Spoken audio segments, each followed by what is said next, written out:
Hi, it's me, Wolfman Jeff again.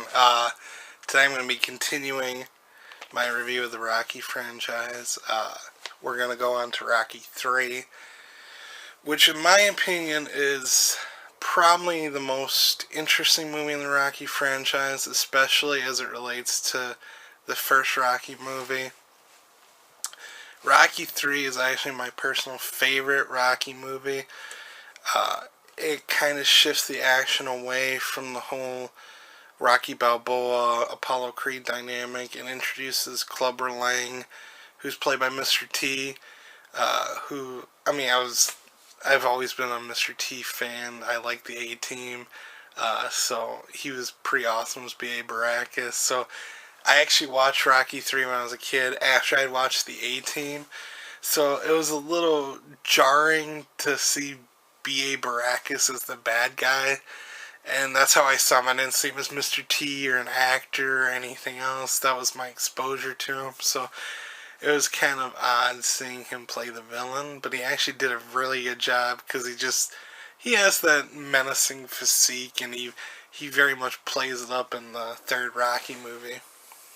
Now, what I find interesting about Rocky 3 is that it takes the character of Rocky Balboa, and again, it's used as a character piece in the movie. It's not focused on the boxing. They could have very easily, again, especially with sequels, they get tired sometimes. But they focus on the character of Rocky and his journey so far. And it also plays into the important theme of the movie, which is conveyed in the very, very popular song Eye of the Tiger, is that Rocky has actually become kind of the top of his game. He's the champion, but he hasn't really had much of a challenge up until this point. After Apollo Creed, everyone else was kind of, easy. He didn't really have any legitimate challengers, and he became sort of comfortable in his status. So his manager, Mickey, never really wanted to give him that much of a real challenge, partially because he wasn't sure if he could actually hold up. He in a sense became like Apollo Creed was in the previous movies. He became a little arrogant. He was the champion, so he didn't really view many other people as true contestants. And Clubber Lang's character came in, and in a sense he was like the evil version of Rocky Balboa from the first movie.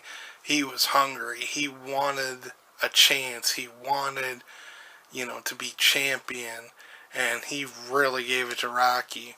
And that happened kind of early in the movie. So Rocky 3 was kind of about Rocky Balboa getting his groove back, so to speak. And he had to get hungry again. He had to, again, the theme song, he had to find the eye of the tiger. He lost it. He had to find his passion. And that's what's so great, in my opinion, about Rocky 3 is it's about a guy who succeeded, but when you reach the top of the ladder, there's nowhere to go but down. And that's exactly what happened in Rocky 3. He went down, and he could have just given up and slid down that ladder, but he kept fighting to stay on there. And it's a motivational movie, at least in my book. And it very much is reliant on the relationship Rocky Balboa has with Adrian and their love story, and Adrian pushes him, and Rocky Balboa has to admit he's afraid. He may be a big boxer, a big strong guy, but it doesn't mean he's not afraid of things in life, and it gives it a lot of relatability. Because you look back and have someone like Rocky Balboa, who's rich, who's strong, and all this, if he can be afraid of something in life, suddenly you're a little less hard on yourself if maybe you're afraid of something, and it kind of motivates you to try to get over it because you want to fight, you want to continue in life, and people can kick you down. And what's refreshing about Rocky 3 is that in the movie he has this group of people who loves him, and there's a lot of people, and they show it from the outside, who are just quick to jump on him and tear him down. But he's got a family who loves him, who builds him up, and it's refreshing to see that in a movie. And it's refreshing that they focus so heavily on that when it could have very easily been a big action movie. You had Sylvester Stallone, you had Mr. T, you even had Hulk Hogan cameo during the height of Hulkamania.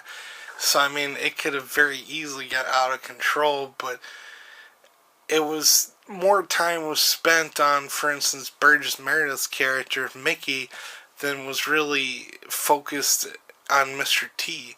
I mean, Mr. T's Clubber Lang had a big part, but, you know, the dynamic between Mickey and Rocky was also very much a prime focus of the movie.